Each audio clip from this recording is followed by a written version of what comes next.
Alright, so we have the red goblin player, Abe Inumara. Sorry, not Abe. Every time I see red goblins, I think about Abe because he likes to play the goblin faction a lot.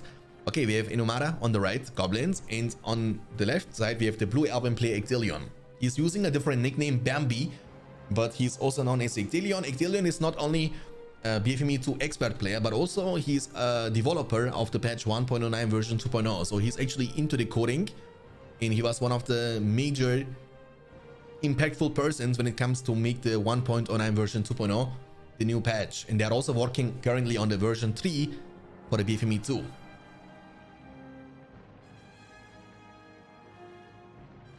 But I say I'm ranked 6 right now, losing all games in BFME 1. Is that respectable? I mean, you gotta lose in order to be able to win, you know? Improvement.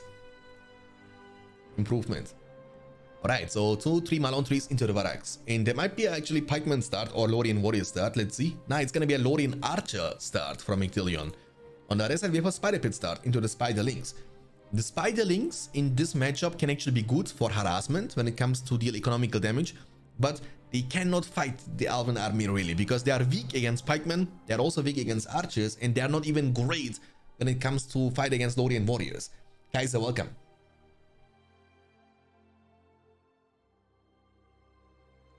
Spiderlings, boys. Look at them. Look at these cuties. On the other side, we have Warchant and Rallying Call unlocked from the spell box. So, Archer start. And Archer start is something we see a lot in BFME 2 in compared to Rise of the Witch King. And the reason is simple, because Archers in BFME 2 can actually creep a lair by themselves. They don't need any help. But remember, in Rise of the Witch King, however, they pretty much deal 0 damage to the lairs. You will see what I mean. They will be able to kill the wargs, yes, but they won't deal any damage to the lair. In the meantime, the Spiderlings are creeping. I like that. Looks like he has some problems, by the way, guys. Again, half again. I think he has like lag or something. When is the start next time? It's actually next week, Tuesday. Next week, Tuesday, we have the kickoff of the big tournament, boys. Are wolves and spiders similar? No, the wolves, the wolf packs, they are actually a great counter when it comes to fight against pikemen. The spiderlings, they are horrible against pikemen. They are also weak against archers. I mean, the wolf packs, they are a bit worse when it comes to harassment, when it comes to deal economical damage to the building structures. Spiderlings are a bit better. And wolf packs are just the best unit when it comes to fight against pikemen. So, and that's the power of Angmar. You can go for the wolf riders and wolf packs because Angmar is the only faction who has a counter against pikemen with mobile units. That's unique to Angmar. Spiderlings, he was creeping 2 layers at the same time, so that's pretty good. Albion player was only able to creep 1 of them. Warchan is going to be used on these 3 Spiderling battalions. Now it's about splitting them. And with Warchan and aggressive stance, they can actually deal a great amount of damage. Look at this now. They can burst this down. Archer's not in position. Now he needs to rotate. He needs to walk all the way back up. And he's losing 1 and 2 Malon trees during all this time. Inumare, the Goblin player, is pretty much untouched. He didn't lose any of these tunnels yet.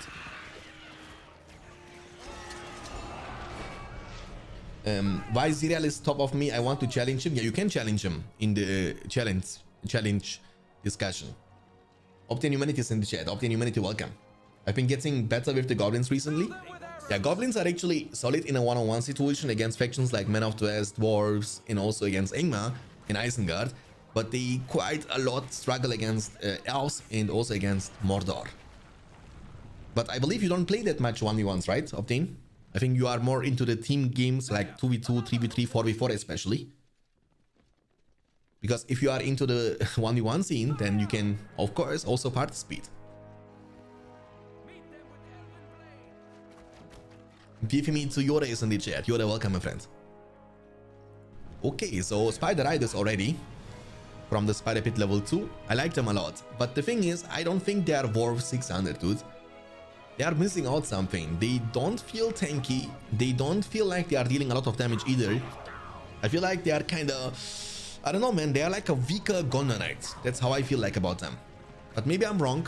Maybe I'm wrong. People... Oh, he has no pikeman. Holy guacamole. Beautiful trample into the archers, but he's getting slowed down. You want to go actually for a small trample. That's not the trample you are looking for. What you want to do is you want to go for a small trample and disengage, and trample again and disengage, trample again and disengage. You don't want to go inside the jeans too much. Hi much Lonza with the Prime Gaming for 10 months. Hi much Lonza, my man. Thank you so much for the huge support now for 10 months in a row. Really means a lot. Hi much Lonza just resubscribed for 10 months. Ahoy. Ahoy. Thank you, good sir. Appreciate it. Sexy calf, yeah. What I do need to do is play less 4v4 and get more into the 1v1 and 2v2. Yeah, I mean, I believe the 1v1 is just, I mean, personally for me, I like the 1v1 scene in BFME games, and there are two major reasons. First of all, I think it's more fun, and second is it's much easier to get a game done. Much easier. Especially when it comes to organize a tournament, it's much easier to have 2 players online at the same time, rather than having like 3, 4, 5, 6 players online at the same time. And in 1v1s, it's all depends on you personally. Like, you can't blame your teammate. There can't be an imbalanced team. You know, it's all about you, and all about you all alone. It's a huge Alvin force, by the way, going for a counter attack. And like I said, the Spiderlings, the Spider Riders, like I said, guys, they don't feel very reliable, because you gotta keep in mind that you need to invest 600 for every single one of these, and also your Spider Pit has to be on level 2. And for that, you know, they don't feel really reliable. Can you make a 2v2 tournament? I mean, I could, but it's kind of pain in the ass, you know what I'm saying, guys, to organize a 2v2 tournament. It's really painful. Like, I'm not a person, I don't like to cast replays, you know. I want to live cast the games, because I feel like that's much more entertaining for the viewers, but also for me personally as a streamer, to cast the games online live while they are being played. And getting 5 people, I mean 4 players and myself online at the same time for a 2v2 tournament feels quite challenging, you know. I'm more into the 1v1 scene, to be honest with you.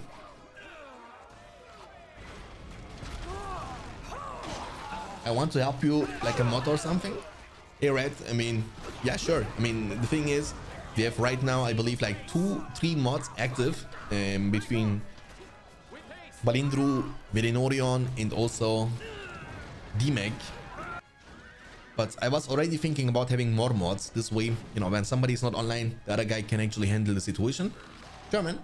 I can think about it, you know. But thanks for the offer. Anyway, appreciate it. Half Troll Swordman going for a counter attack. Hold your fire.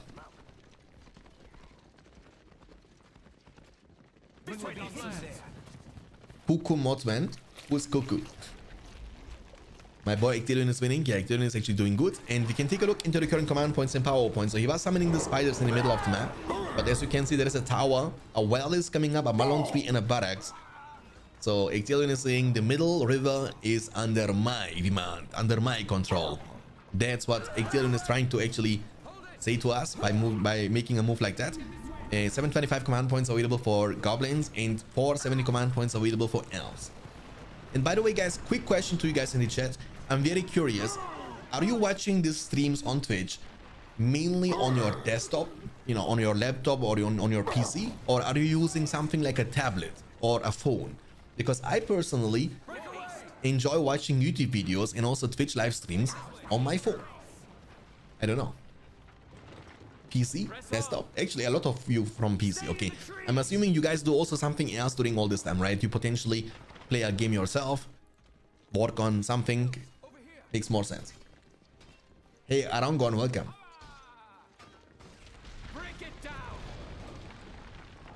YouTube on phone and others on Mac notebook. Okay, mobile, I mean, yeah, it's pretty splitted, but I'm actually surprised. I was expecting more on the phone, but most of you guys still watching on desktop. Oh, that's a great situation for elves. Look at this situation. 625 for goblins and 395 for elves. His command points capped though, and he's building a very early end mood. Like, if you are sitting on 395 command points, and if you have not enough money, going for the end mood, I don't know about that. Because when it comes to build ends in Rise of the Witch King, they can't do anything alone, right? You need to protect them with archers, pikemen, and more units. And with 395 command points, recruiting ends and also protecting them is not going to be possible. I mean, his command points cap big time, so he needs definitely to build more and more Malon trees to get the command points high enough to be able to recruit ends at the first place. Like, he has no money, he has no command points.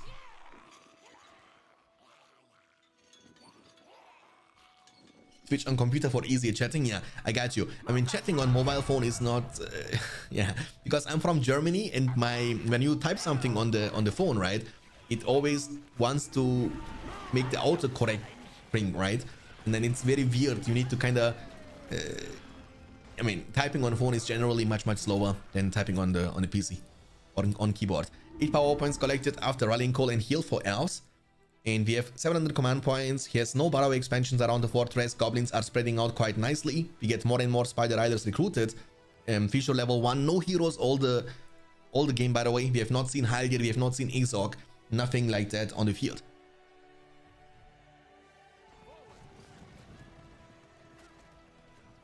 And yeah, goblins are doing good, but as you can see, they are struggling. You know, they are struggling to break through the defense of the Elven faction. Like, I believe at some point of the game he will definitely need to recruit some mountain giants, because when it comes to commit here, like with double well, statue in the front, triple well, actually look at this, he has 1, 2, 3 wells.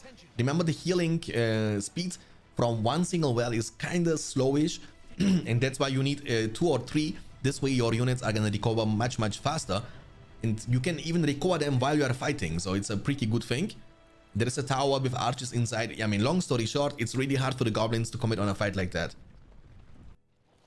I mean, he's trying, but he's kind of ignoring the middle, which he should. I mean, losing a lot of units here is definitely not worth it. And he has an army at the bottom side, bottom left side. He's also recruiting some corsairs for 300 each. Builder, you know what you can do, and I would do that, by the way, at this point. Build towers yourself. Like, Elven faction struggles when it comes to deal with defensive structures. Like, you build a tower, like 2 towers here, right, on the spot. You block the entire pathway. That means you can expand freely at the bottom right corner. There is nothing the Elven player can do about that. I mean, he needs to overcommit. He's creeping the last remaining work layer on the map. Forts of Anduin, 5 power points in the bank. You might need to go for the heath pads. Look at that. I mean, we have like an Elven force here, but kind of not protected well enough. The build has been taken down, that's painful. We have also a hero on the field. I believe it's Azog. Yes, sir. Almost level 2. Level 2 is required for the pillage, but look at this. I don't know about that, man. Like, I think it's gonna be a wrong call to commit on this fight. The Ant mode is on the field now for the past 3 minutes, but we have not gotten the chance to see one single Ant yet, because the Elven player once again struggles command point wise and also money wise. His command points kept all the time. 12 power points in the bank. He might go for the mist, but he has not enough protection now here. He has only one single tower, Azog. And look at these towers, they don't stand a chance. That's why you need some front line. You need to put some pikemen in front of the tower to body block. Beautiful trample is incoming. Arrow volley is gonna watch, no, he can't move. But it kind of makes no sense that you can burn the river. You know, like, logically it doesn't make sense, but the arrow volley is hitting like a truck. Not only the initial damage, but also the damage over time effect from the fire on the ground. And look at the goblin armies burning alive. And yeah, the thing is, arrow volley is not that powerful in BFME 2, and once again, Inumara himself is a BFME 2 player. He needs still some time to adapt to the gameplay in Rise of the Witch King, so we cannot blame him on that one, because arrow volley in BFME 2 is by far not as powerful as it is in Rise of the Witch King. That's a great Elven force coming now from the bottom right side. The Entmood was able to survive, and we will get the daddy of the Flangon Forest, the daddy of the Ants, the leader of the Ants, the king of the Ants, Treebeard, recruited very soon. Maybe Shelob could be a great choice. Maybe Gorkil the Goblin King can be a great choice. But Spider Allies will be summoned now defensively. There is only one Lancer battalion. Spider Riders are using the bow mod, but they need to avoid fighting in the middle range against pikemen. The Spider Links, though, are actually getting into the backline, into the archers. Arrow volley is on cooldown, but the power points are rising to the sky. 720 command points in the bank for the Elven player. We have 16 power points collected for the Goblin player in Numara. He's up at 800 command points, and now he has the Watcher special summon available for the next big fight. He doesn't need to use it here, but he might need to use it around this side to wipe out the army. And yes, sir, there comes the Watcher. I mean, to be honest, it was not as impactful as I was assuming it would be, because he killed only 2 battalions, and investing 15 power points from your special summon of your spellbook for killing 2 battalions is definitely not worth it. And he's now committing. He will be able to take down the barracks, but Treebeard is out already. That means losing the end mood wouldn't be a big deal because he has already one end up on the field. The Lothian warriors are dying in the melee range to Spider Riders. They have no chance. And we have 6 power points collected. The end mood is going to get demolished to get half the money back. And the Malone tree right after will also be destroyed. So Enumara, the Goblin player, is actually able to hold himself in this game so far. 7 power points collected.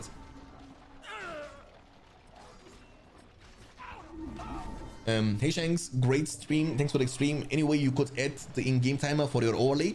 It's not working in the observer because every time you switch between the players, Bulbasaur, it's gonna reset the timer. And the timer is right here in the middle, so it will kind of get blocked anyway by the scoreboard. I tried that at the beginning, but it's not good, you know, because every time you switch between the player, it will reset the timer. Oh, Golem has been slain. Now the Goblin player has the control of the One Ring. 775 command points for the Goblins and 710 for the Elven faction player. This might actually last a while. And we have the first Elven hero. That's actually, okay, Treebeard. I mean, I'm actually surprised that we don't see Haldir in this game. Haldir is so reliable. And also no midwoods yet. Double barracks, all of them are level 1 stable. So he's not making a transition into anything stronger. When you are dealing with Spider Riders, you can also recruit Lindens. Lindens are a great counter to cavalry. They should be able to smash those Spider Riders in a few seconds. He's bringing the ring to the fortress, and he has even the armor on the fortress. That's gonna make the fortress quite beefy, and Treebeard all alone is gonna need ages to take down the enemy fortress. And keep in mind that the siege power from the Elven faction is by far the worst. So unless you go for the 15, which can be an end special summon, your siege is gonna be quite sloppy and slow. And Treebeard all alone will need definitely ages to take down the enemy fortress. 13 power points in the bank now after the arrow volley. Arrow volley is almost back up, a quarter and a bit more needed to get it back on the field. And Goblin will be losing this fight. It's a bad commitment. Once again, double well, statue, you know, lots of defensive tools for the Elven player. That's why eventually the Goblin player will also need to recruit some mountain giants in long terms. But we are really close for the 15. Now we have the peasants from the Riddermark. They might be able to deal. Oh, okay, big commitment on the Spider Pit level 2. The peasants though, they're actually not doing, they're actually dealing a lot of damage. And end summon. Oh, come my friends, the Ents are going to war. But sieging the fortress is a mistake. That's very smart to focus down the production buildings. That's very good because he killed the Spider Pit. And if he no man can kill me. He killed the Spider Pit, and if he can kill the fissure, it's gonna be a huge achievement. I mean, ideally you want to also kill this level 3 tunnels, but there is the Elven counterplay, right?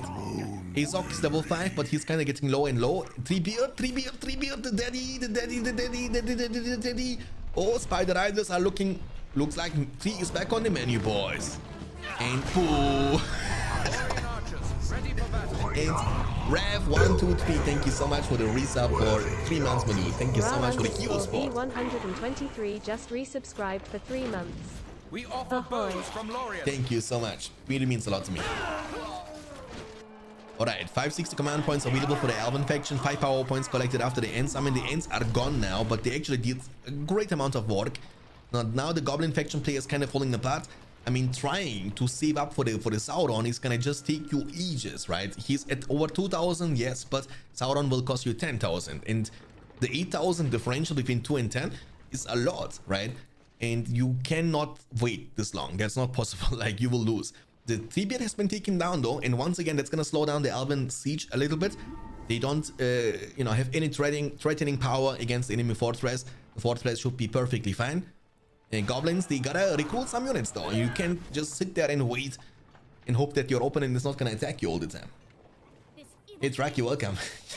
Draki is a big fan of Treebeard. He likes Treebeard a lot. 5 power points almost collected after the Watcher, so he's 20 power points away from his 25, which can be the Dragon Summon or the Balrog Summon. The Goblin faction actually has the best 25 power points low-key from all the 7 factions. The ability that you can summon the Balrog and also the Dragon at the same time from one single faction is pretty powerful in compared to all the other factions. 725, and we have 635 command points. Gandalf, my old friend. This will be a night to remember. My old friend, this will be a night to remember. Arrow Volley is going to be casted once again. Oh, boom, sun on your face. And there goes down the half-troll army. Just like that. Dude, Arrow Volley is such a cheesy ability. I don't personally like it a lot because if you know that it's gonna happen, and you will know it because you see the animation coming, there is an arrow dropping from the sky down and you have normally time to move aside, you know.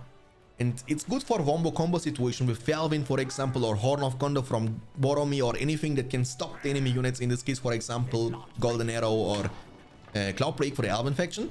Then it's great because then it's gonna guarantee a hit. But if you play against players like, I don't know, like Sauron, Mrs. Mock or Ave, most of the time they will be able to move aside, and it's gonna make the ability kind of useless. 8 power points collected. The Elven player has actually lots of peasants upon the field. Master the peasants. What are these units with female voice line? I never saw them before. Which ones? You mean the peasants? This one? Azog, level almost 6. This actually cracked the whip. Level 6 will level them up. We have also finally an Elven hero up on the field, and that's Haldir, but it might be a little bit too late. Like heroes like Haldir, you want to actually recruit them a little bit earlier, you know? Because you need to get levels on them to make them effective. The thing is, Azog now is almost level 6, and every time you want to kill Haldir, he will get the chance to do that. Haldir cannot fight against Azog, that's not possible. So the game is slowing down, which is gonna favor the Goblin faction player because he is under control from the 1 rank. So in long terms, he might be able to save up enough money. Go for Scavenger at this point. Dude, I would literally go for Scavenger and try to get enough, you know, money collected to recruit the Dark Lord. How good are the peasants? They are like a normal swordman, you know, a normal swordman. They are good against pikemen and buildings. Nothing crazy, quite cheap though. They cost only 132 each, normally 150, but you can make your units cheaper by building statues. This one, it will make your infantry units cheaper. 150 compared to a Lorien warrior, pretty cost efficient, not very strong. Okay, great trample is coming in clutch from the Spider Riders. And yeah, look at the money from the Goblin player. I mean, this guy's growing rich in long terms, right? 10 power points collected, 15 away from his 25, 11 power points away. I mean, 11 power points collected and 14 away from his 25. So the Elven faction is also pretty devastating 25. Blood and also the Sunflare can do a lot of work. With Sunflare, you can legit one-shot the entire Goblin army with one single button. And again, there is no counterplay. You use Sunflare here, and all these Spider Riders are gonna get roasted. When it comes to use at 25 power point, I personally believe that you need to make a great call and a great choice. You don't want to randomly use it because these have a really long cooldown, right? You cannot, you know, most of the time you cannot use them more than once in a game.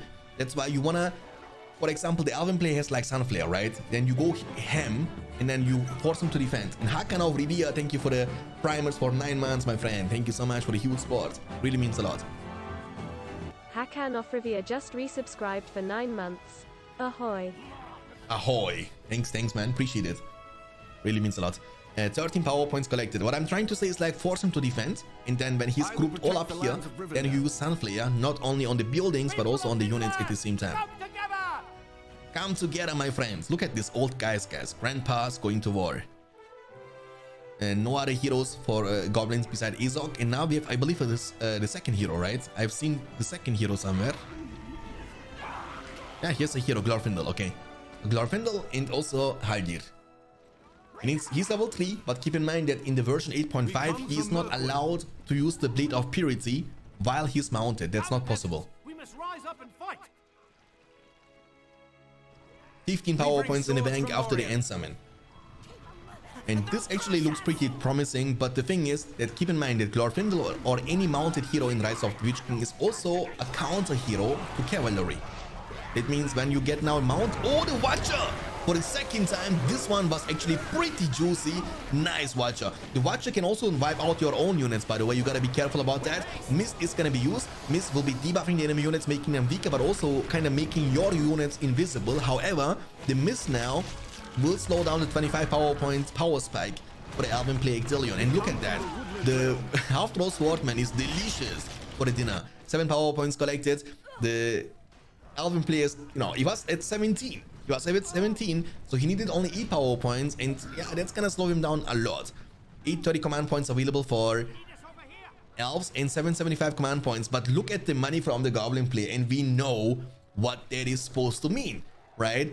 He's only 5,500 away from his big boy, and the big boy, I'm not talking about Drogoth the Dragon Lord, by the way. I'm talking about the Dark Lord Sauron, and that would be actually quite awesome to see in the very first game in the best of 5 the Dark Lord on the field. Smoky, welcome. Power point wise, yeah, 7 power points after the ends, or 8 power points after the ends for the Ectelion, and we have in total 16 power points available after the Watcher for the Goblin player in Umara. Aldir is shooting, he's only level 3, he needs at least level 5 for the leadership and also level 8 for the Golden Arrow. Remember, as we are talking, there is no fear resistance for the Goblin army, so Golden Arrow can be quite impressive, especially when there is like a Glorfindel who can have like splash damage and you can wipe out the Spider Riders in no time. Now we have Mirkwood's on the field. Now it's a different story. Mirkwood's are hitting like a truck, guys, and that's a bad you see this, that's a bad summon of the key pads. When you summon them and there are no other units from you nearby, the archers, oh, nice counterplay, dude. That's the arrow volley I like to see. Like the key pads were summoned and there are no other. Oh, beautiful trample though. What a fiesta, my man. Like fiesta over fiesta. So much stuff happened in this fight, by the way. We have seen key pads to get the vision to summon the Weapon of Dunland on top of the enemy army, and then the Elven player was casting his own arrow volley to kill the summoned Weapon of Dunland right off the bat. And then the Goblin player was also summoning the Spiderlings, and the Mirkwoods got trampled down. It's still like an even fight, and this guy is doing a lot of work, by the way. Don't shoot Azog. He's shooting Azog. Azog is kind of low, but he's fast enough to get away. Or is he gonna be fast enough?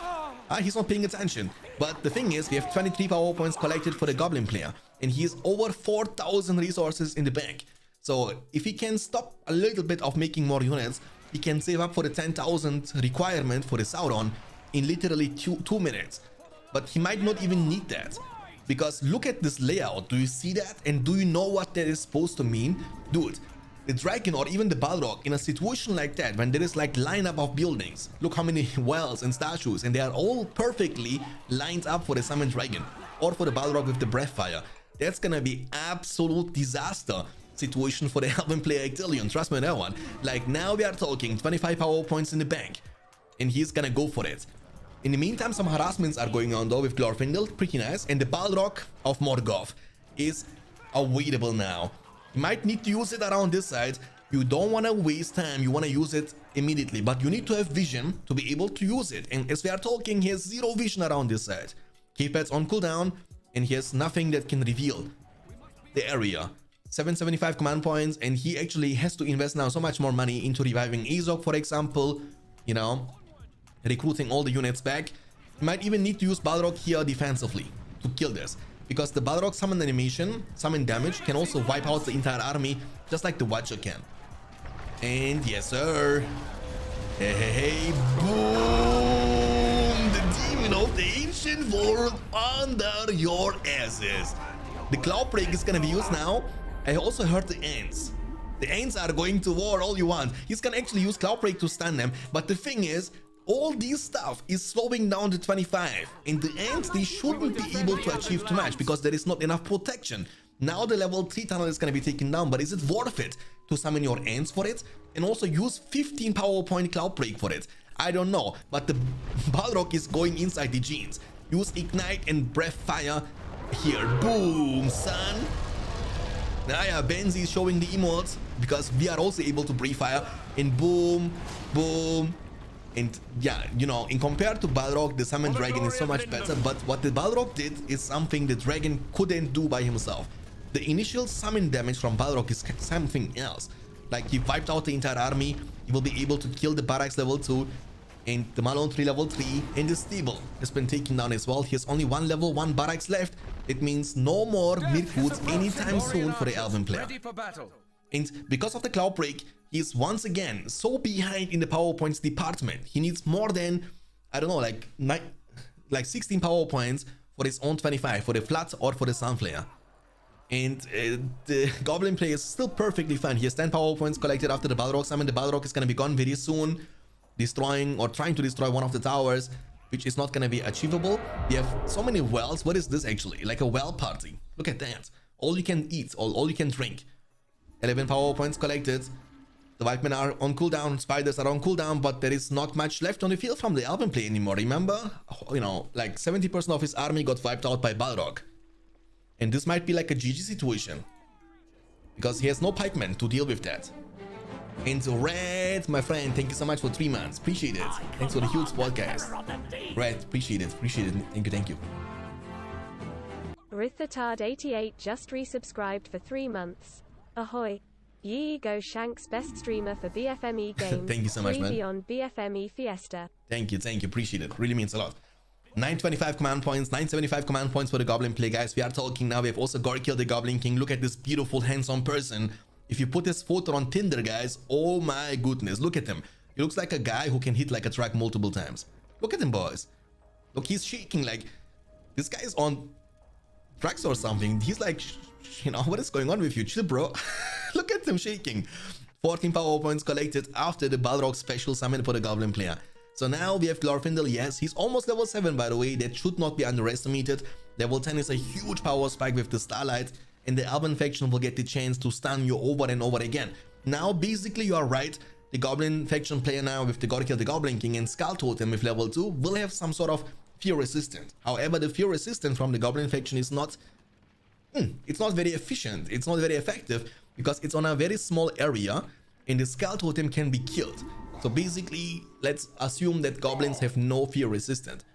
And you can stun them so many times with Cloud Break, which is going to be reloading, you know, slowly but surely. With the Golden Arrow from Haldir and also with the Starlight of this mounted hero Glorfindel. Was just using the Wind Rider for 40% more movement speed and 100% more armor.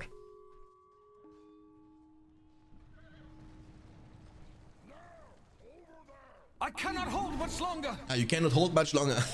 Dude, you can misunderstand this line quite a lot actually. Can you imagine a situation in which the guy is gonna say, I cannot hold much longer, and the girl is gonna say, are you kidding me?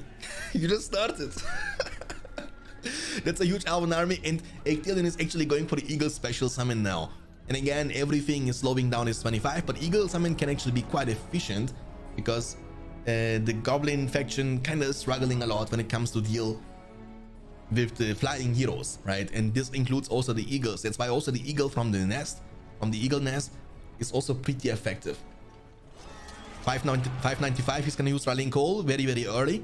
And now moving on. So now we have heal available from the spell book. Glorfindel is level almost 7. Wind Rider is reloading quite soonish. And Wargen is gonna be used. And that's gonna be an epic clash. But I believe it's gonna be in favor of the Alban faction. We shall see. I mean, here's heal, arrow volley, and the Eagle summon. Versus Cleave Bats, Wildman. Oh, okay, never mind. I take it back. Because Watcher is back on the menu, boys. Where is he gonna use the Watcher? Is he gonna use it in the middle? Potentially. Cleave Bats. He might also use Wildman of Thunder on top of them. Yes, but he can counter that with the arrow volley. You gotta use the arrow volley now. You gotta use it now. You gotta use it now. Eagle summon is available. Keep in mind. The Watcher is available too. He's holding his arrow volley. He's not using it. How much money does the Goblin player have? He has over 2,000. He has 1,000 command points. He has armory level 2 for the Forge Blades on his units to make those units even stronger. I missed the arrow volley. There comes the Eagle special summon. They will be on the hunt for the Spider Riders, and that's gonna raise the power points even to the sky of the Alban. But look at the power points from the Goblin player in the meantime, boys. We have 21 power point in the bank. That means he's only 4 power points away from his own 25. The Summon Dragon, the best 25 power point when it comes to deal economical and structural damage. Low-key, there is no contest. Like, the Dragon got nerfed in the version 8.5, but still, trust me on that one, like, the guy is just too crazy. Family-friendly channel, by the way, dude. You know, maybe the guy was like repairing something and, you know, I cannot hold any longer because I'm tired. And what can I do, Ash, if you have dirty mind? The level 3 tunnel has been taken down. That's pretty good, but even with that being said, he is still up at 1,000 command points. Look at the minimap. Look how many tunnels he has at the bottom left side. Do you see that? 1, 2, 3, 4, 5, 6, 7, 8, 9, 10. Göteborg 10. It's a huge army of the Alban player. The Watcher is available. Does he have heavy armor too? Nope. He has only the Forge Blades. But he might use the Watcher here, or with the Spider Alliance summon, he might also try to deal some damage. Level 7 almost, not Glorfindel, Haldir. Oh, half throw Pikeman with the Forge Blades, dude. Okay, so Gorkill level 2. And Azog level 8, almost level 9. The thing is, this guy is also level 8. 24 power points. I mean, this game actually can still go either way. Like, imagine if he would not go for Arrow Volley, Eagles or Cloud Break. I mean, maybe he would have lost by now, but I feel like 25 power point. Look at this layout. Do you see that? Imagine Flood here on the spot. You kill the Fissure, the Goblin Cave, the Spider Pit level 2 and the level 3 tunnel. This damage would actually be insane. The Flood can also be quite devastating. And talking about devastation, 1 power point only away from 25 for the Goblins. Look at this guy, actually. He's riding like the wind. Okay, so it's getting closer and closer. Cloud Break for the stun. Does he have heavy armor purchase yet? Nope, it's only level 2 armory. They cannot move.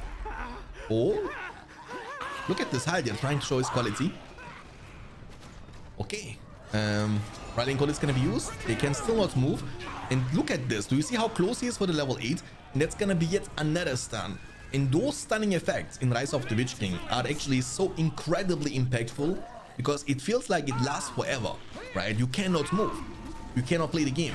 Azog is diving in with Gorkill, the Goblin King. Level 4 is gonna unlock his leadership, which means double buff for the Goblin army. 25 power points in the bank now. He's going for the Dragon Summon, and the Elven player actually going for the Dragon. Boom! But the Dragon, unlike the Balrog, as you can see and tell, doesn't burst them. Like, if this would be Balrog special summon, they would have been one-shotted. They don't have a chance. Now the Dragon can reposition. This has almost no cooldown. We can reposition all the time.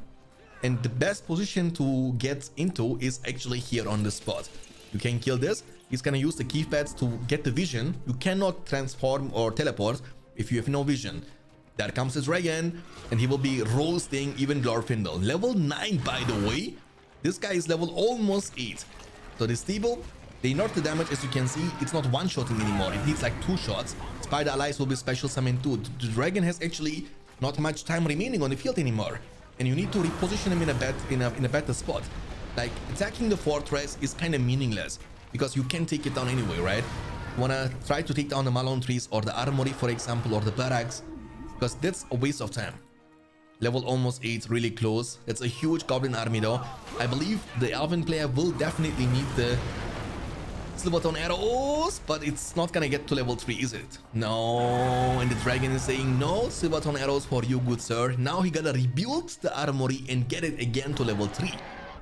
That's the only possible way. Oh, and summon once again. Okay, the Ents are going to war. Level 3 tunnel. Look at them, they are dying so fast to the pikeman, dude. Pew! But the level 3 tunnel is gonna be still taken down. Is it really worth it for a... They are scared now. It's so random, by the way. Like, why are they scared now? All of a sudden, they get scared from an Ent. And that's so randomized in the BFME games that you can't control them, right? And that's so annoying for me. That's tilting for me personally. 470 command points for the Elven player, but Ectilion actually holding himself. And as long as these heroes are remaining on the field, everything is still possible. 8 power points collected. Like, imagine if he gets Dark Lord. How can you kill him? You know, how can you kill him? Level 8. Golden Arrow is available. Oh my goodness, what a fine hit. With the splash damage, dude, half a level away. Half a level away. This guy hitting like a truck now, by the way. And so tanky too. Like, look at this. How close he is for the level 10. Starlight. Oh my goodness, man. Starlight. And also, hey. He can chase down Azog. It is too bright here. Azog, I think he's gonna be in trouble. There is no tunnel, is there? Yeah, there is only one single tunnel. I don't know if he can make it there. Oh my goodness, boys. Rallying Call, Tom Bombadillo. And it looks like the Elven player is kind of allergic to the 25 power points of the Elven faction. I don't get it. Like, he does everything in his power to not be able to pick up the 25s. While the Goblin player has both of them unlocked, Elven player hasn't unlocked one single one of them yet. The Watcher! Azog is using Great Battle Rage, which is not only gonna make him stronger in terms of damage, but also make him tankier. And I believe with that Watcher special summon, he will also be able to get into the tunnel. Nah, he's actually trying to fight here. Get dismounted. He has the Blade of Purity. And there is stun, by the way. Just use the bow and stun them. Stun them. Does he have heal from the spellbook? No, he is on cooldown. He's gonna lose. Why don't you stun? Why don't you stun? Level 10, boys. Level 10. Starlight is available. He's gonna use it, Starlight. It's a big question. And by the way, that's not like, this ability is actually like crazy. Look at that, you know, it makes the allied units stronger. It's a spell which always stacks. It's like darkness, you know, it will stun them, and it will also heal your allied units, like triple effect for the Starlight. That's busted. There is a barracks. The Spider Riders, they are doing a good job. Is the armory level 3 yet? Yeah, it's gonna come up to level 3 now. And Balrog Summon is gonna be available once again. 16 power points in the bank. I would like to see a Tainted Land and then into the Scavenger. Scavenger is so nice. Imagine you pick Scavenger early on in this matchup and the game lasts that long. The Scavenger is gonna make you like rich. I mean, here's Azog that has pretty much like a Scavenger, but Azog can't be everywhere. The Worm Summon is available now. The Worm is also dealing crazy amount of structural damage. It's gonna be a big commitment. They have only Forge Blades, keep in mind they have no heavy armor. And the Balrog Summon. This might be the GG move as the Demon of the Ancient World is getting special summon for the second time. I summoned the Blue Eyes White Dragon.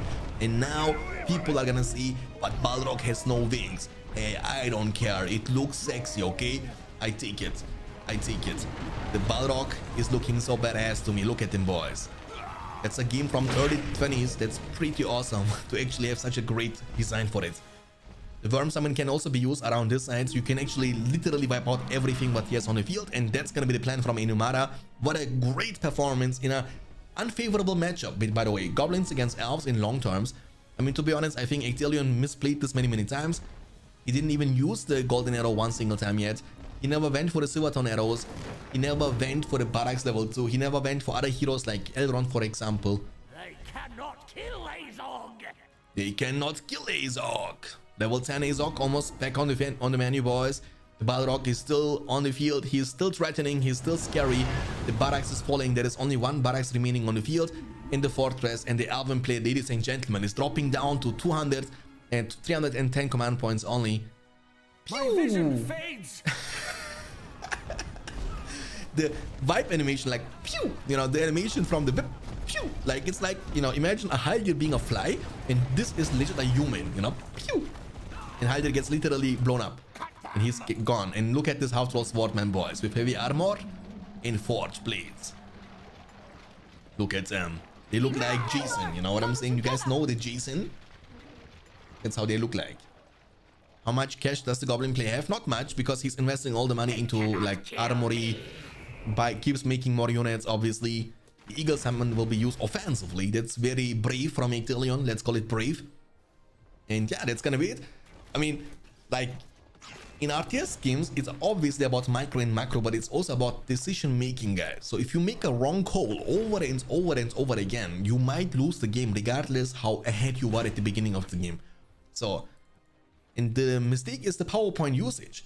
Like, he was even closer to the 25 in compared to the Goblin player. And look at the PowerPoint. Do you see that? He literally went, like, he doesn't maybe know that you can go for the 25 without picking everything else from your spare book. Maybe he doesn't have the information, because there is no other explanation. Like, he was at the end summon and he had 18 power points. Then he went randomly for the Mist. Then he went randomly for the Arrow Volley. Then for the Cloud Break. Then for the Eagles. Like, all of that is slowing him down so much. Imagine, like, he could have used the summon of Flood twice already in this game. Definitely. Because that's the second time we have seen Goblin player using the Balrog summon. 15 power points away, 10 power points away, but he has not many units remaining on the field. Glorfindel is gonna be taken down by Azog. And look, Azog, guys, dancing on the corpse of Glorfindel with his green mask. The Mask guy. You know the Mask film from 1999 or something? That's how the guy is looking like. Cloud Break is available. That can actually be enough, but it looks like Ectelion is gonna call it. No, I mean, not call it, even not saying GG, but this is GG, and the victory number 1 is going to Inumara from Turkey. And we have the red Elven player, Inumara at the top side, against the blue Angmar player, Bambi, also known as Ectelion, at the bottom side of the map. Wunderschönen Abend wünsche ich dir. Vielen Dank pro Slice. Wünsche ich dir aber auch. Vielen Dank. So, Angmar against Elves. Angmar, I believe, is the worst matchup for the Elven faction from all the 7 factions, including in the Rise of the Witch King. Elven faction generally seems to have like a easy time to win games, has like a quite decent performance in the faction win rate in the Champions League so far. Of course, there are some exceptions to the rule, but generally speaking, Elven faction seems solid, even though they got nerfed quite a lot. I have 31,000 points. Is the stream telling me something? That you are an awesome person and always in the chat, Mastrovic. And thank you for that. Appreciate it. And by the way, guys, we have also channel points. I mean, we have channel points from Twitch, but also there is like a point system from Stream Elements, and there is like a lot of stuff you can redeem. I hope we will also, you know, in long term speaking, I will be adding some merch, funny merch to the stream store, which are going to be free for you to redeem. You don't have to buy them, obviously, and you can collect them with points. And points you get only from watching stream, also for free, right? Because your time isn't for free, and I appreciate your time, you know, following, tuning in, watching the stream, and I want to reward you guys. So you will hopefully in near future be able to get t-shirts with hitting like a truck on it, or trust me on that one, and stuff like, you know, kind of meme stuff. And all I'm expecting from you is, if you get those t-shirts, I'm expecting a selfie so I can share it with my friends.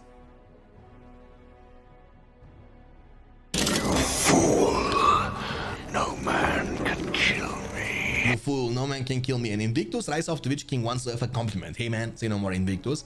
Invictus, you are the best Warwind player I've ever seen, my friend. And I'm sorry that you cannot participate in the upcoming tournament because it's a random tournament, but trust me on that one, after this one, we will have also like a faction champion tournament in which you will be able to pick a faction and play with the one faction you pick throughout the entire tournament. I know a couple of you guys are like into this one tricking kind of style. You like to play one certain faction all the time, and I get that. But when it comes to make a big event like with big cash prize, I really want to reward people who are able to play not only one, but all the 7 factions in a really high skill level.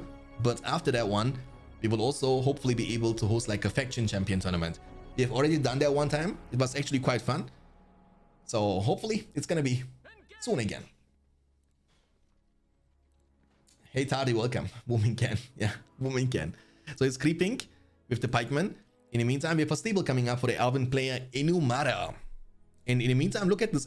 What is this Engma player doing? Do you guys see this? What is going on? 1, 2, 3, 4, 5, 6, 7, 8 mils. Is he gonna rush Witch King or something? What is going on? I mean, that's something Bambi already did one time, right? He already was playing Goblin faction and rushing legit Dragon Lord Drogov. And he's going for the upgrade on the fortress, which is gonna make the heroes cheaper. Dude, and he's not even getting punished for it because Enumara is creeping. And he's recruiting archers and he's waiting to be attacked. And that's mind games, ladies and gentlemen. Dude, that's an ideal situation for Engma, right? Because Engma is being expected to attack. An Elven player is expecting to get attacked, so he's building a defense, but yet Engma player is not attacking. He actually went for the Black Numenorians right off the bat. So playing a very unique playstyle here with the Engma faction, and he will get away with it too. Like those pikemen, they now can't do anything against those Black Numenorians.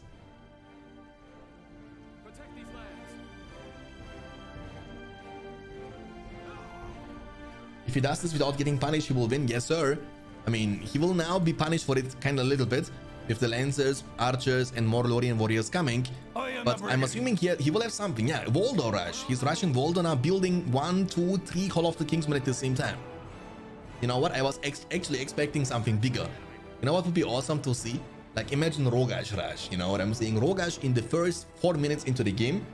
Good luck dealing with this boy. Mr. Balin, welcome. Thanks for tuning in, Mr. Balin. Okay, so Engma, Elven player is like a decent army, but he has Black Numenorians. The problem with Voldo is that he has no leadership for the Black Numenorians. So the only 2 ways you can make your Black Numenorian stronger besides Warchant is actually either Morgomir, and you need to get him to level 6 or something, or you need to get the Frozen Lands. Because Engma is getting, struggling when it comes to get additional leadership unlocked. That's why Frozen Land is essential. Oh, Mastrovic, I didn't see that, my friend, sorry. Mastrovic, are you also participating in the upcoming tournament? I know you was playing before, but I also didn't see you playing for a long time. In any way, my friend, you are a very great person. I'm sure you are looking extremely handsome. You know what I'm saying? You have no hard time to land on girls. And every time you always satisfy the girls by hitting extremely effectively and gorgeously like a truck. He's trampling the pikeman though. That's pretty bad.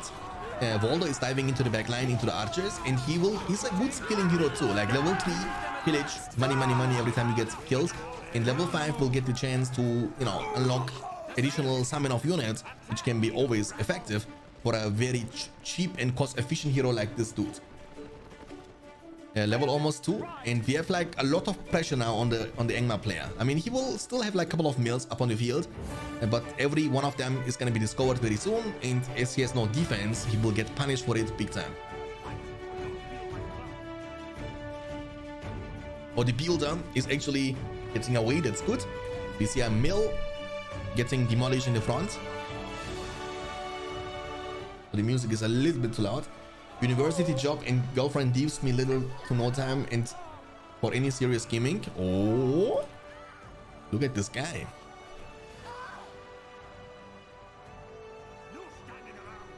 You gotta make a priority list, you know what I'm saying? Look, I'm married and I still try to find as much time as possible to actually stream. It's my hobby, you know what I'm saying? And everybody, look, the thing is, like, people should be independent, you know what I'm saying, guys? Like, yeah, I get it. A relationship, especially a marriage, can actually bring a lot of responsibilities. But if everybody knows the responsibilities, they also should be able to get a couple of hours every 2-3 days to do whatever they want to do, you know? And it's okay when you have other hobbies than your girlfriend or your wife. Like, one thing we need to understand, if you marry or even if you have a girlfriend or whatever, this person is going to be a part of your life and should not be your life. Imagine watching Lord of the Rings. Are you literally watching Lord of the Rings and my stream at the same time, Top Job?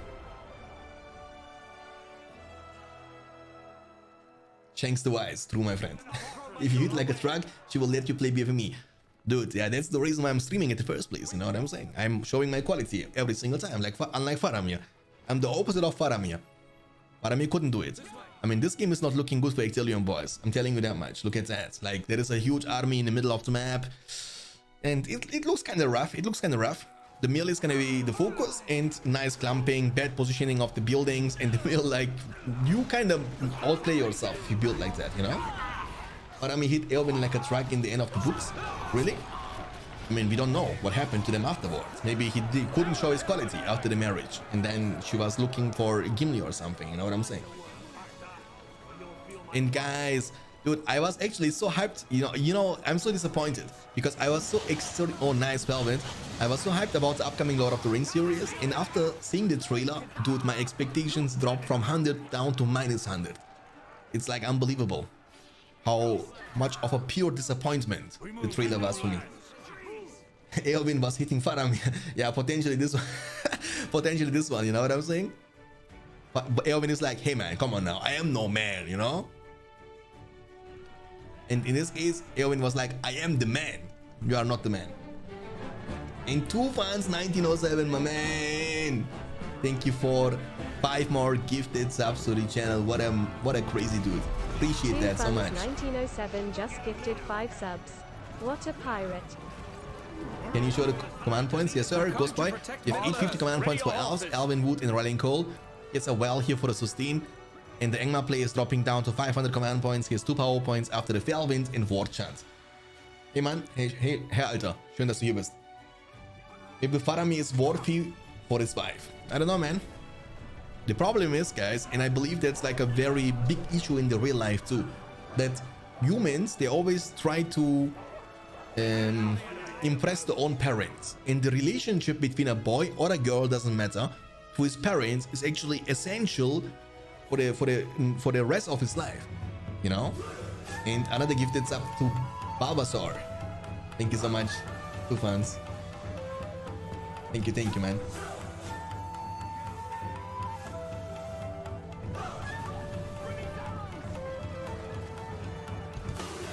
Two Funds 1907 gifted CRD_Bulbasaur a subscription.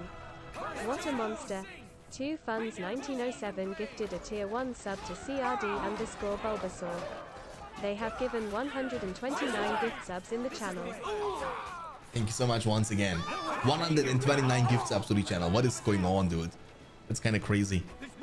Thank you for the huge support. I mean, that's a huge Alvin army, by the way, guys. Like, good luck dealing with that, you know? He has nothing to fight against that. I mean, maybe Felvin and Longshot could do the trick, but he has not even archers upon the field. He has not a single Dark Ranger. Like, if Felvin Longshot here, especially on the infantry, could be so incredibly effective, that would be kind of crazy. Oh, this is the first time I get us up to any Twitch channel. Thanks, man. Hey, man, congrats on your new sub. Slot Bucket. Thanks to 2fans1907. 8 power points collected. We will have now the reinforcement summon from LotR, but there is Glorfindel hammering, crashing, hitting like a truck. The mill is going to be taken down. The surrounding effect is kind of crazy. Look at the minimap in the meantime, guys. Do you see how many Malone trees we see? I mean, you don't need to take a look into the minimap because I can zoom out and show you literally everything that is going on the map. We have 9 power points collected after the Felvin. Longshot is coming in clutch, but there is no follow-up. That's the problemo. There is nothing that can burst them down after the Felvin. Felvin doesn't deal damage, right? So basically you can't Felvin and hope that they will die. You need Longshot, you need, you know, Blight, you need, I don't know, like Rogash Smash or Rogash Jump into the enemy lines. LotR, Glorfindel is saying, you shall not pass. And level 4 is going to be unlocked now for the Glorfindel, the Balrog Slayer, because this guy, by the way, was able to kill Gothmog. And I'm not talking about the Orc Gothmog, no, I'm talking about the leader of the Balrogs. 400 command points in the bank, 10 power points collected. He might now go for the Orc summon, or for the White summon, can also be potentially possible. But can they change? And he's gonna choose the White summon. He's gonna summon them right off the bat on top of the enemy units. That these are 4 Whites. They have incredible amount of sustain. It means they have like 100% lifesteal. Every time they touch you, they will heal up to full HP again. So you cannot, you need to burst them down. You can't go for like a long fight, extended fight against them, you know? You can't burst them down. They will be always winning against your army. And the White summon was actually quite effective, pretty good. He has barely any units around. And that might be a 2v2-0 situation. Yes, sir. Bambi has been defeated. And now he is 2-0 behind. We have the red Isengard player Inumara at the bottom side against the blue Goblin player Bambi at the top side.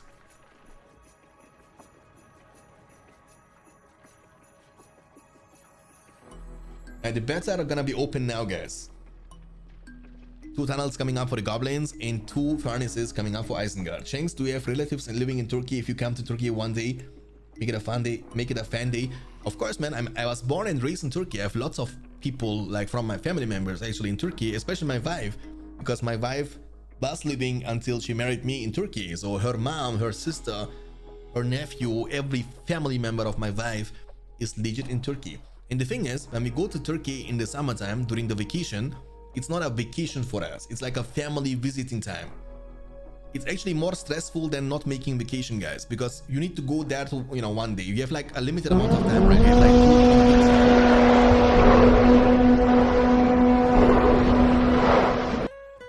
And where is my friend Isengard? And when we see Isengard here finally.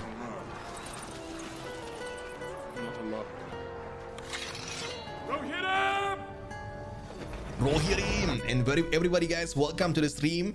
We have a Champions League game going on between Inumara and Aethelion in the 1v1 in Rise of the Witch King. The score is 2-0 for Inumara.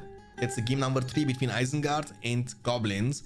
Goblins is the blue Goblin player Aethelion and the red Isengard player Inumara.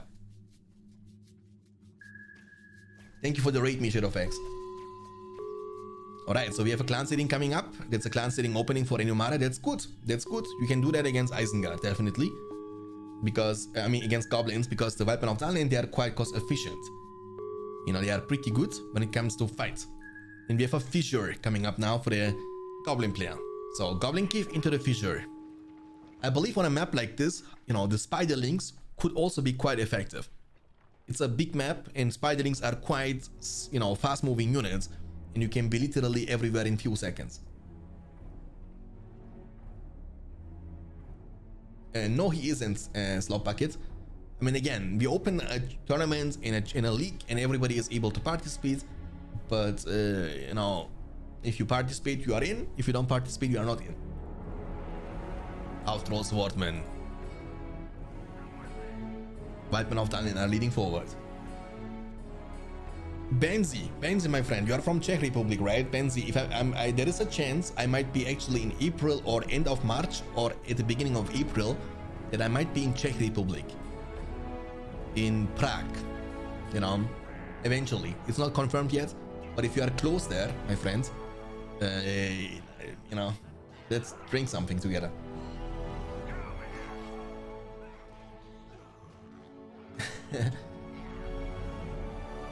All right, we have a fight here. The furnace is going to be taken down slowly but surely. There is no defense for Isengard and Uruk Pit. So again, I believe on a map like Jungles of Fararat, look at the distance. You gotta travel, you know, it's like a huge distance when you walk straight to the opposite side. But if you move through the side lanes, it's even a larger and longer route. That's why, you know, having those mobile units like Ward Packs, Ward Riders for Isengard, and Spiderlings, Spider Riders for the Goblin faction could be quite useful. When is the tournament? Next Tuesday, in 8 days from now. In 7 days, we have the last day of the Champions League. The second the Champions League is over at the end of this month, we will start with the tournament. So 8 days. It's gonna be awesome. I mean, we have mainly group stage games in the first, I would say, 1-2 weeks. And most of these games can also be played off stream because there is gonna be just too much games going on. And again, only the top two players from each group are able to advance to the round of 16. And the round of 16 itself will be a double elimination tournament. It means even if you lose, if a bad day, you lose your first game, you will still work your way up to the grand finals. Alright, so Wildman of the Unland, and we have Half-Troll Swordsman. So, I don't know, man. I feel like on a map like this, Goblin spam could be a bit better than going for Half-Troll Swordsman. But I might be wrong, we shall see. Ectelion needs to win this game, definitely. Like, he's 2-0 behind. Losing this would mean the end of the challenge for Ectelion. He would be losing his spot to his opponent. You think the tournament is gonna last 1 month? I think so. I mean, it might even last a bit longer than 1 month. Depends on the activity, to be honest with you, but we are definitely planning to add some deadlines for each stage of the tournament. So basically, there is one rule, and the rule is to be active. You need to play at least like, for example, we gotta give 2 weeks for the group stage, and in the 2 weeks, you gotta finish your group stage. If you don't finish, you or the player who is not active will be getting automatically a loss, you know? Because we need to make progress, and the last thing we want is to wait for like 2-3 players before we can advance. So, you know, in a dream world, in the best world, the group stage would only last like 10 days, and then the round of 16 in like 1 week, and every other stage of the tournament is gonna last less and less and less because more, you know, less and less players are gonna be involved into that. And in a dream world, it's gonna be ending in about 3.5 to 4 weeks. But 1 month is definitely calculated. 550 command points available. In Isengard it's 500. So Isengard is already falling behind, but it's only 50 command points. It's not a big deal. No, 128 players. We didn't have it. We didn't have it yet. We could have, you know, gotten it in the WCS 2020, 2021 actually, but you know, it was a lot of fiesta, and for that reason we had to cancel it. But for the upcoming WCS, I mean, basically Patriot and everybody who is new to the channel, we have like normally in this channel and also in this community 2 big events. One of them is called Christmas tournament. That means at the end of the year, November, December, we have a Christmas tournament. And one of them is like a WCS, World Championship. And the World Championship was played on this channel 2019 and 2020. It was like always big cash prizes, you know, lots of activity, lots of players. But last year, we had to cancel it. However, we will be bringing it back, of course, in 2022.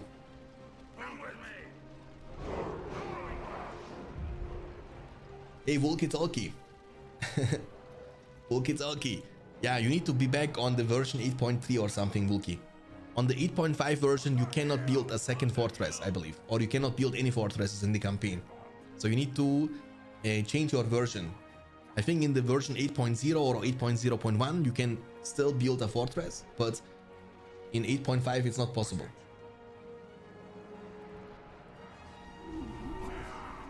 (2021) bad year, yeah. Also because of pandemic situation, like lots of stuff happened in 2021, right? Half trolls moving from the side, but the goblin player is losing the left side of the map. He's losing the left side, but it's okay. The furnace, is he gonna be able to take it down? It's a level 2 furnace. It's gonna be close, close, close, close, close, close, close. One more hit, one more hit. I mean, someone tell me that this is still remaining on the field. I don't see any bar in the HP bar. It's all dark to me. What?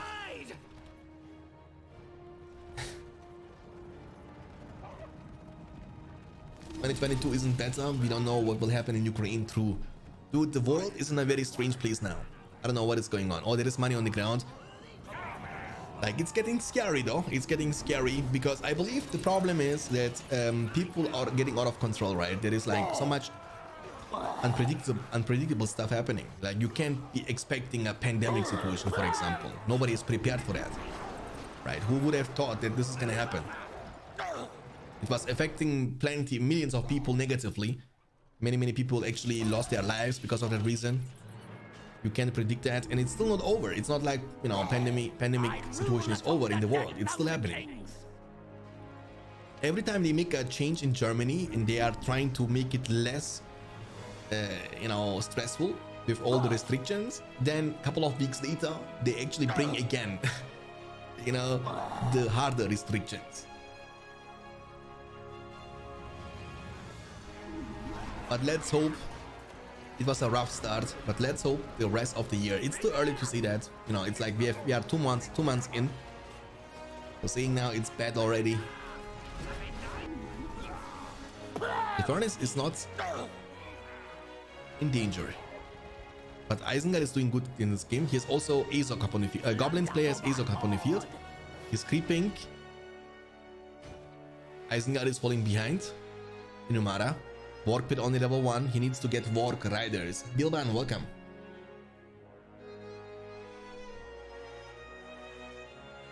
And there is not gonna be a war. I mean, the thing is, it's not as easy to start a war in 2022, guys. Trust me on that one. Like, it's not that easy. Like, earlier, maybe like 1,000 years ago, it was much easier. Then it was depending on one single guy. The guy was pissed and he was like, okay, I'm gonna declare war to this country. But it's not that easy anymore, you know what I'm saying? There is the entire world being involved, and not a single country is powerful enough to to mess with the NATO or with the entire country, with the entire world. I mean, the thing is, I believe, you know, at the end of the day, not much will happen, hopefully. Yeah, but you know, the world in which we are living, they won't allow a war, right? In which many people might eventually die. Oh, Saruman! Okay, let's go.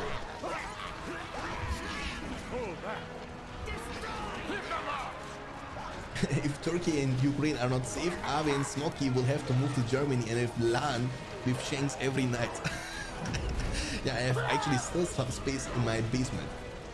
Use Isengard power points. Devastation was used. 550 command points. Devastation money was invested into the Saruman. He has 7 power points in 550. 875, 6 power points after the White Man of Dunland, which was summoned recently. And Keith Bats in War Chant. Saruman is gonna be only level 1. He needs to be at least level 2.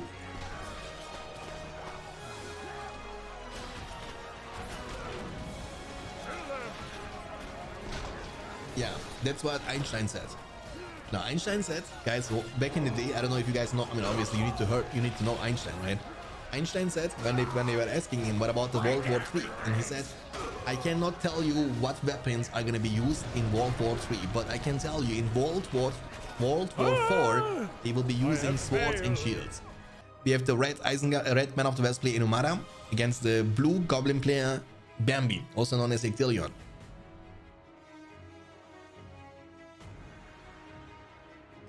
Yes, we won't have streams from Shanks. Hopefully not, dude. I mean, streaming, guys, I gotta be honest with you, streaming became such a big part of my life. I cannot imagine not to stream anytime soon, really. I mean, I don't know what's gonna happen in the future. You never know. You cannot predict what's gonna happen even tomorrow or later today. You don't know. You know, the world in which we are living is so unpredictable, right? You don't know. Like, you can always assume and guess, but at the end of the day, you don't know what's gonna happen.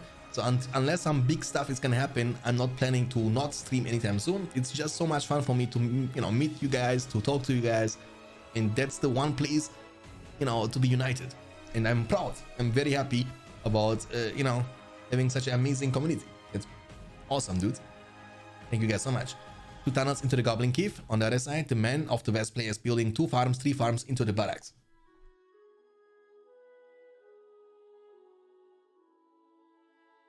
I don't know, Sir Matt. I don't know that. I don't think so.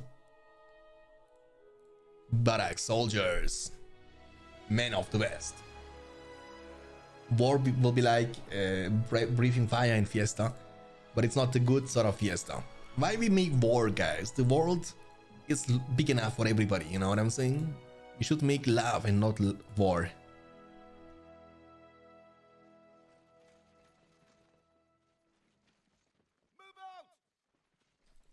Okay, soldier, start. Shanks, can Teddy and I play after Inu vs Ethelion? Yes, sir. You can play, of course, Kaza. That's no problemo. I got you. Soldiers. Soldiers at the ready. Soldiers at the ready. This is my first time in the stream. If you left, I will hit you. Marmara Gold, no problem, dude. I won't leave. I'm not planning to leave anytime soon. It's just, again, it's a big part of my life. I'm enjoying it, and I'm doing it because I'm enjoying it, and that's why I'm not, you know, like, I would hurt myself more than anybody else if I would leave. I would miss that so much. Every time I'm on vacation, guys, in, you know, when I'm taking a, you know, vacation with my family, 2, 3, 4 weeks, depends on the time, in the summertime. Oh, the builder and the farm, that's the worst case scenario, bro. Oh, no, no, no, no, no, that's the worst case scenario. But Ectelion needed that. Ectelion desperately needed that. I'm missing, I mean, the only thing I'm missing about my, or, you know, like a basic life, basically everybody has some habits, right? You know, you have like a, everybody has like a standard life during the wartime, right? King Illusion, thanks for the follow, appreciate it. I mean, everybody has like some sort of normal life, real life, in which you are going either to school, to work, you have family members, you do that. Like, there is like a habit, like a routine. Let's call it a routine in which you are kind of being inside a prison, more or less, and you are doing the same thing almost a full year until your vacation time. And the only thing I'm missing about my routine in Germany when I come back from my vacation is you guys. And I'm telling you, is streaming on Twitch, because that's such a great thing, by the way. I mean, I think that's the best thing about the online community, right? Because that's streaming on Twitch gives you the chance to meet strangers from all around the world and make them to your friends. And that's the only possible way. Der Erste, der meinen Namen aussprechen kann. Schön, dass du hier bist. Vielen, vielen Dank.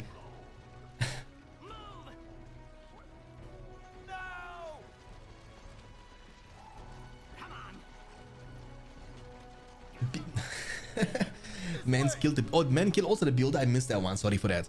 So they are both builder, one builder down. Half-Troll Swordman looks like Ectelion actually is in love with the Half-Troll Swordman, which is kind of understandable because Half-Troll Swordmen are so reliable units. They are the only Swordmen in the game that cannot get trampled down, which makes them so incredibly unique. Incredibly unique. 450 command points for man and 400 for the Goblin player. Warchan is gonna be on cooldown for the next eventual attack, but by the time he needs to walk to the, you know, to the opposite side, he might have Warchan backup. Archers and soldiers. In the shield wall formation, they are looking so funny. Look at them. You know, like it's cold and they want to kind of warm up themselves or something. You know what I'm saying? All right.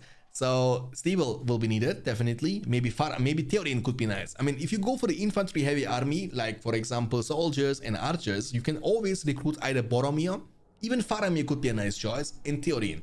Those 3 options are very reliable because they are cheap, cost efficient. You can recruit them pretty easily and then put them inside your army. Boromir will be able to stun them. Theorin is going to make them stronger with additional leadership. And Faramir is going to be able to snipe them and also has leadership later on. I mean, Men of the West, let's be real, is the one faction that shouldn't have any trouble of getting leadership unlocked. Because legit, every single Man of the West hero in Rise of the Witch King offers you leadership. So you can recruit any of these. Boromir, Aragorn, Theorin, I don't know, like Faramir. Every one of these. And even Eomer gives leadership, you know? Is this game on PC? Hey, music, why are you trolling us? Why are you trolling us, music? Don't answer this music, by the way, guys. I know him for a long time. He's trolling. You are joking about the Orc Pit being a hot tub, but Fissure actually looks like a streaming jacuzzi. Actually, yeah, look at that. Like, it's dusty, you know what I'm saying? Look at them. Dude, this game though, I'm so sad that this games actually have no servers anymore. Imagine a not laggy BFME game which has online servers. You go and click on find a match button and boom, you are in a game. In 1v1, 2v2, 3v3, 4v4. That would be the best case scenario. But unfortunately, that's a dream.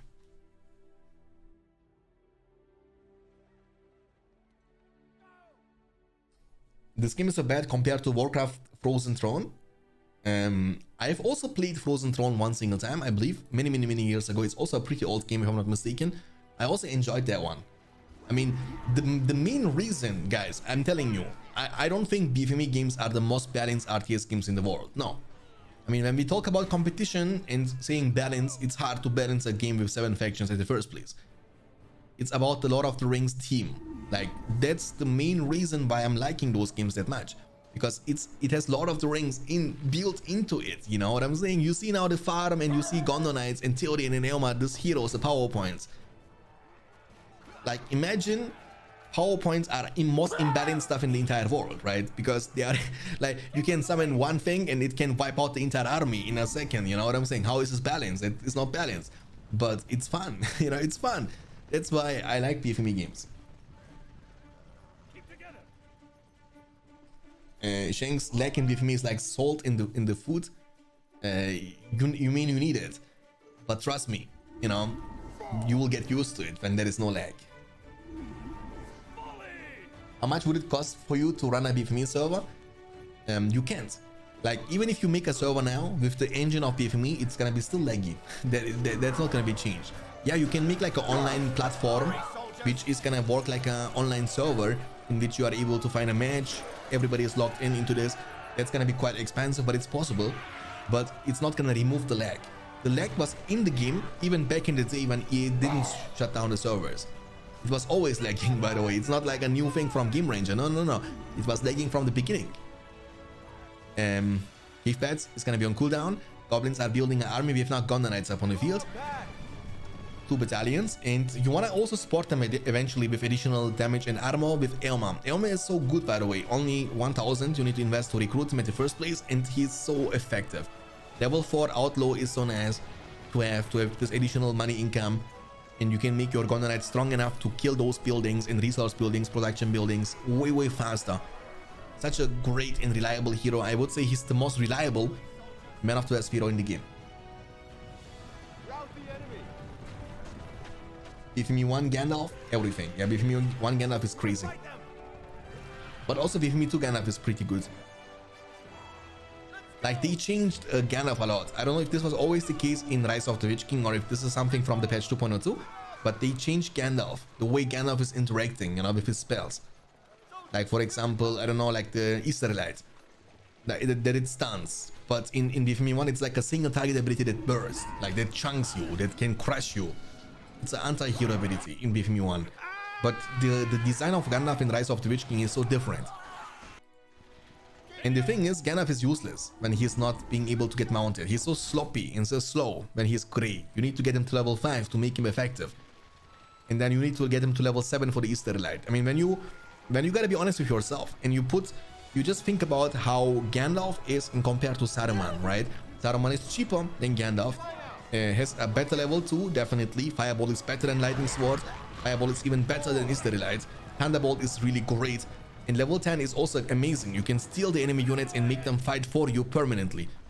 And all of that is a cheaper hero in compared to Gandalf for a faction that has even 10 times better eco than Gondor has, Man of the West has. That's what I'm talking about, you know? Actually, the best thing that could happen to this game is a publisher buys to the rights of the game, makes a third part, but based on 1 and 2 actually working servers on Steam. Yeah, but the thing is, buying the rights of Lord of the Rings, the EA games, because when you want to make a Battle for Middle-earth 3 and call it Battle for Middle-earth 3, you need to also buy the rights from EA games. So you gotta buy rights from Tolkien, from WB, Warner Bros, and from EA games. You know how much money that is? That's like, we are talking about billions, by the way. And then you need to invest also lots of money and time to make a new game. And that's the thing, that those publishers or those companies, they don't want to risk it. It's a huge risk, by the way. It's a big important step which will cost you millions and millions of dollars before you can make any dollar back. And RTS games genre is not even that popular anymore in the recent times we are living in. So that's the reason. That's the reason why there is not enough RTS games around anymore in 2022. So it's a dream, but it's most likely not gonna happen, you know? Lord of the Rings and the Hobbit film and gaming rights up for sale, yeah, for only like 2 billions, right? 2-3 billions, if I'm not mistaken. Who has 2-3 billions? Guys, let's make a fundraising. And everybody is giving like, I mean, we don't have enough people here. But, you know, like that's gonna be also lots of money for each person. Imagine, you know, Lord of the Rings Battle for Middle-earth fundraising to buy the rights. You're ranking. Look at them. Oh, the horse falling on him too. That's really bad. Yeah. I have liras. Bezos, yeah, there are only few people that can have. The thing is, the world is so strange, you know. The money we are talking about is like unreachable for us, you know. 2 billion. Can you guys imagine, like $2 billion? You don't even understand how much money this actually is. But I can tell you that it's potentially more money than you and your entire family in 7 generations would need to be able to have a like really good life. You know what I'm saying? But other people, they are. For them, it's like a small investment. Hey, 2 billion, let's buy it. You know, it's crazy. Batman of Talent special summon will be used. From the Goblin player, he's pushing now forward. 725 command points against 850. Inumara has actually lots of power command points collected. He has Boromir now up on the field. Level 1, level 2 is required for the Horn of Gondor for the stun. So you can stun them and disable them from moving, which can be quite nice with like ranges, for example. When they get level 2, the long shot is gonna hit like a truck. Hey Mooks, welcome. 10 Turkish lira is like 50 cents. That's pretty sad, dude. That's pretty sad. The farm is gonna be taken down. You know, the only country I know which is really independent in Europe is actually Switzerland. They kind of keep their currency also protected. It's really hard to have like a constant currency if you don't produce anything, and that's the big weakness of Turkey, right? They don't produce anything. They're always buying stuff from other countries, but they don't sell stuff to other countries. That's why the money is kind of worthless. Guy who made Minecraft sold it to Microsoft for $2 billion. Yeah, Microsoft is also one of these companies, you know, Benzi. I think Microsoft, like, imagine what Microsoft did recently. Microsoft was buying, you know, not buying, but kind of buying the streamers from Twitch for the Mixer.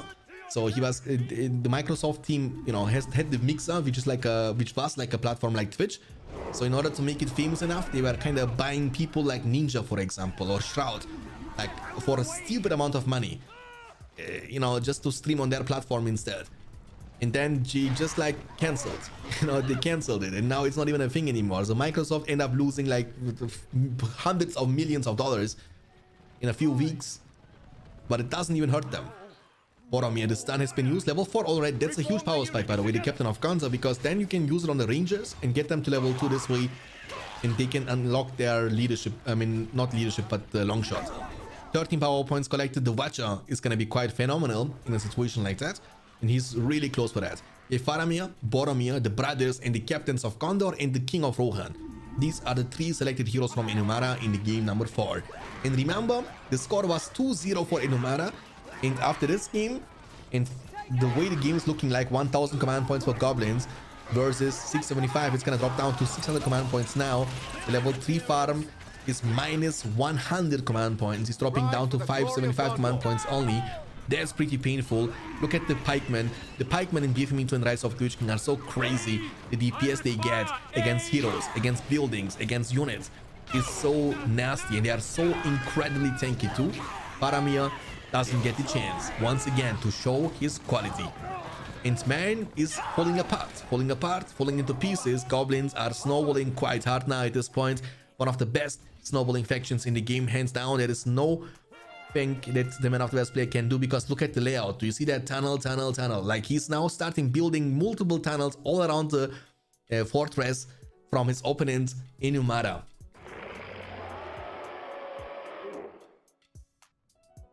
If Faramir should respawn, think better of him, Shanks. Okay, I got you. Boromir when injured, they will not take me. Faramir when they injured, 8. I require 8. Faramir is a sissy apparently in the game at least. Dude, I actually liked Faramir. He was having a lot of courage. You know what I'm saying? In the scene of Osgiliath, you know, when he was letting Frodo and Sam go through to Mordor instead of actually obeying to his dad. He was making the right call, the game-winning move, by the way. Imagine him taking the hobbits to Gondor, to Minas Tirith. There would be no world in which they would ever be able to reach Mordor anymore.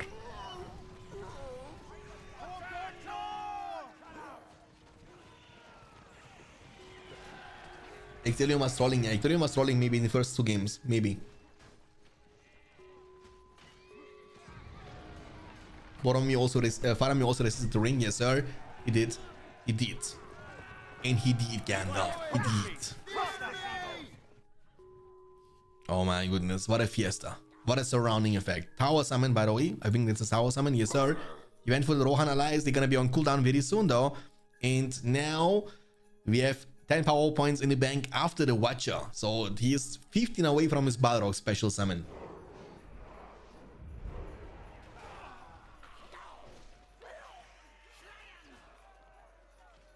Oh boy, oh boy, oh boy. Look at the minimap, boy.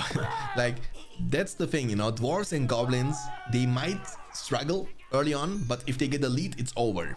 And he's gonna call it GG, and that's gonna be the 2-2 situation, and we're gonna jump right into the deciding game. The first game was actually quite phenomenal. You have the red dwarven player, Inumara, at the left side, against the blue Angmar player, Ectelion, at the right side. So, this matchup. What can I say about this matchup? This matchup can snowball extremely hard into the favor of Inumara with the Dwarven faction, and you can win this game literally in less than 10 minutes. But if the game lasts more than 15 to 20 minutes, I think it's gonna be tougher and harder and more difficult for the Dwarves. We shall see.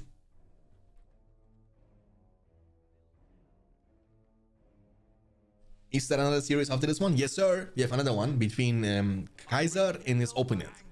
After this one, 2 males, and we have early barracks, 1 mineshaft into the barracks.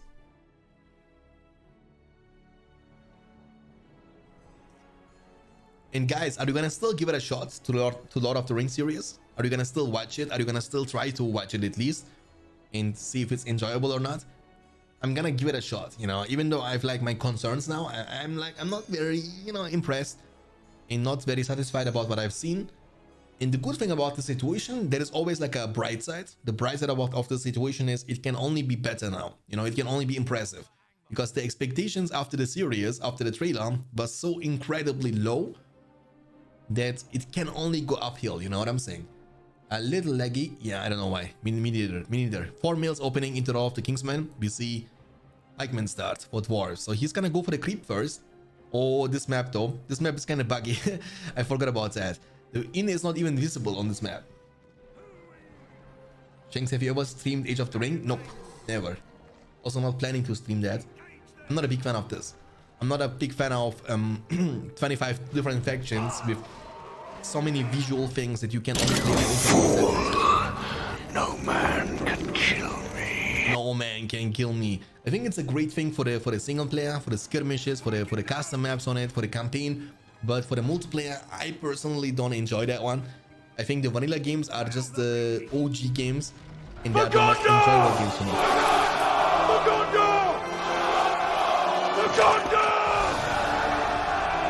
For Gondor.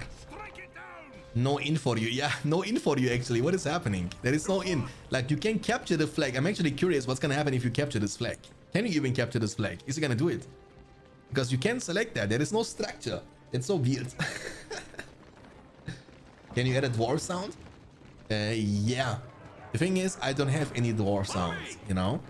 And if you guys have... we have Gimli one. We have Gimli. That still only counts as one. That's the only dwarven sound we have. And when it comes to add something new, we need to remove one of the existing ones. You can't at infinitely. That's not possible. And you guys can, if you want to have any new sound effects, the best way is to upload them in Discord, in general chat, and tag me. And I can just upload them to the website. Maybe you have like a crazy sound alert in your mind, which can be quite funny to add, and then just record it and upload the file in Discord or send it to me in DM, and I can upload it.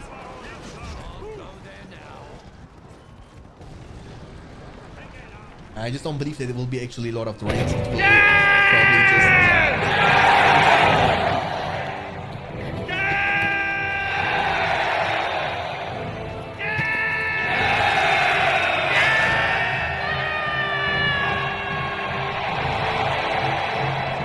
Oh yeah, sir. Deaf. I'm deaf. Definitely. Yeah, I also agree with you, Slot Bucket. I don't think it looks like Lord of the Rings anymore. You know what I'm saying? It looks like the Narnia Chronicles. You know what I'm saying? It looks different.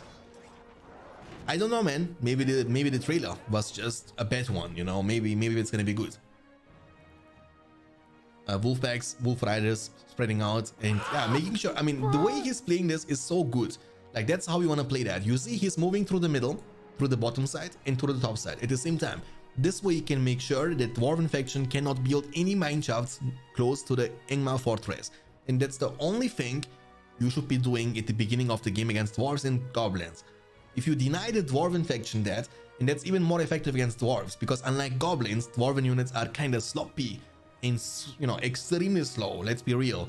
They need ages to travel from one location to the other location. They heavily rely on the networking system of the mineshaft. If you cannot achieve that, if you cannot build multiple mineshafts, you can legit not play the game. That's legit not possible anymore. The good thing about the Prime is, about the Amazon Prime is, if there is gonna be enough interest, Amazon is powerful enough and is one of the most successful companies in the world, right? They can legit make a new... I mean, if there is gonna be somebody who can buy the Lord of the Rings rights, it has to be Amazon. You know what I'm saying? And if they make the series now, maybe, who knows? Because they recently also start making games. So Amazon has now also games, like original games. So why not? Maybe they will actually invest into a Lord of the Rings game. However, even if they invest into a Lord of the Rings game, I am assuming, and I doubt, that it's gonna be a RTS game, you know? Because there is gonna be like a Lord of the Rings and Gollum game, for example. There is also like a recent and new Lord of the Rings mobile game, The Rise to War. So these games are just much easier to be done in compared to a RTS game on PC.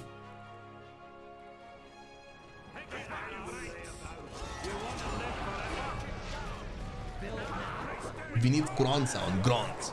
Grunt. Grunt. Actually, that sounds pretty nice. Grunt, I'm down.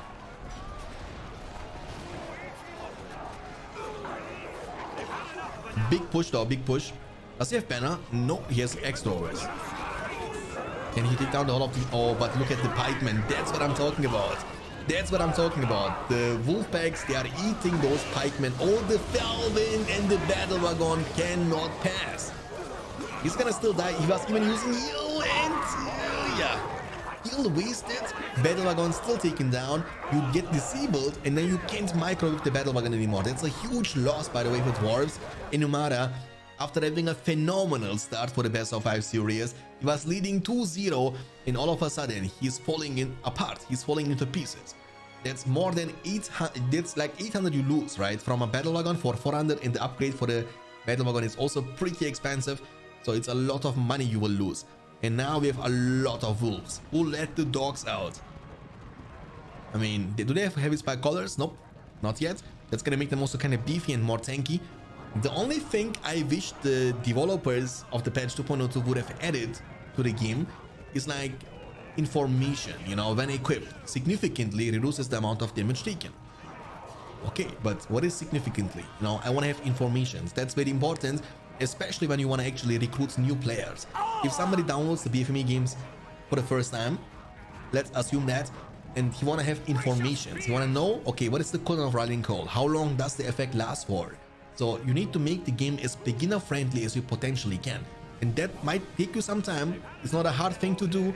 It's like one more line of information and tell, okay, Rallying Call gives you damage, armor for 30 seconds. There's like 3 minutes cooldown, for example, right?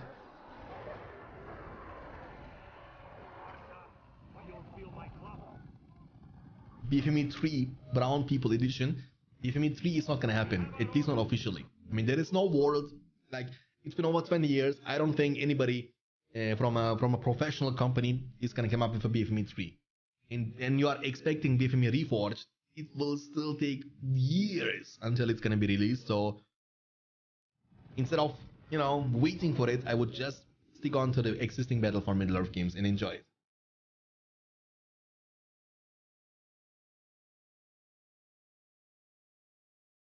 Probably a subscription-based game with microtransactions. Very true. Yeah, that's what they are aiming for, right? They fast money, right? You can make a mobile game, and a mobile game is so pretty tempting to invest money into. Even me, for example, I'm a person, I'm like, I wouldn't pay to win, you know, but I catch myself. Guys, did you guys ever play the game? It was called Yu-Gi-Oh! Duel Links, you know. It was like a mobile game. I also enjoyed playing Yu-Gi-Oh! Cards back in the day with my friends in real life. So I was downloading the game, and it's legit pay to win. You can literally buy cards with real money online.